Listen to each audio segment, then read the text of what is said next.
An investigation is underway after a racial incident at a college women's soccer match. Guilford College took on Virginia State University back on September 26th.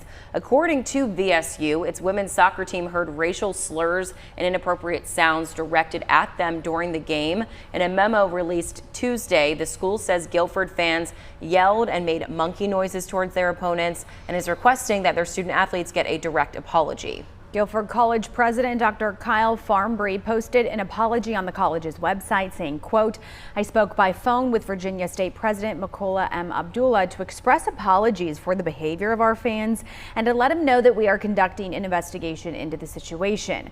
Meanwhile, as president, I want to make it clear that behavior of the type displayed by our spectators last night is unacceptable and will not be tolerated. We expect and will enforce standards of sportsmanship in the stands and on the field or court." Dr. Farmbree says the school will take appropriate action relative to their code of conduct following their investigation.